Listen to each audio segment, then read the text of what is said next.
4 নম্বরে যে হাদিসটি শোনাবো, এই হাদিসটিও সহিহ বুখারী ও সহিহ মুসলিম শরীফের মধ্যে আসছে। হযরত উসামা বিন যায়েদ রাদিয়াল্লাহু তাআলা আনহু থেকে বর্ণিত, তিনি বলেন, একবার রাসূলুল্লাহ সাল্লাল্লাহু আলাইহি ওয়াসাল্লামের একজন কন্যা রাসূলুল্লাহ সাল্লাল্লাহু আলাইহি ওয়াসাল্লামের কাছে খবর পাঠালেন, আমার ছেলে মুমূর্ষু অবস্থায় আছে, আপনি দেখতে আসেন। রাসূলুল্লাহ সাল্লাল্লাহু আলাইহি ওয়াসাল্লামের কাছে যে খবর নিয়ে আসছিল, রাসূলুল্লাহ সাল্লাল্লাহু আলাইহি ওয়াসাল্লাম তাকে বললেন যে তুমি যাও, তাকে জানাও যে আল্লাহ তাআলা যা কিছু দেন এবং যা কিছু নেন সব কিছুই তারই, এবং আল্লাহ তাআলার কাছে প্রতিটি জিনিসেরই নির্ধারিত সময় আছে। অতএব তুমি তাকে ধৈর্য ধারণ করতে বলো এবং আল্লাহ তাআলার কাছে সওয়াবের আশা করতে বলো।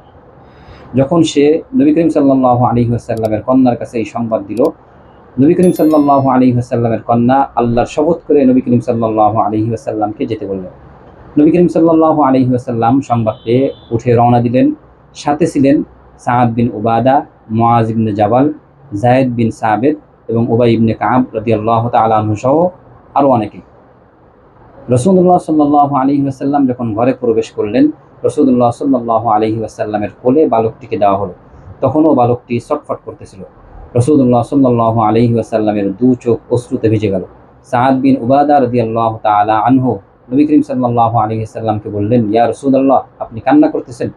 রাসূলুল্লাহ সাল্লাল্লাহু আলাইহি ওয়াসাল্লাম বললেন, এটা রহমত ও দয়া, যেটা আল্লাহ তাআলা প্রতিটি মানুষের অন্তরেই দান করে থাকেন, আর দয়াশীলদের প্রতি আল্লাহ তাআলা রহমত করবেন। সুবহানাল্লাহ।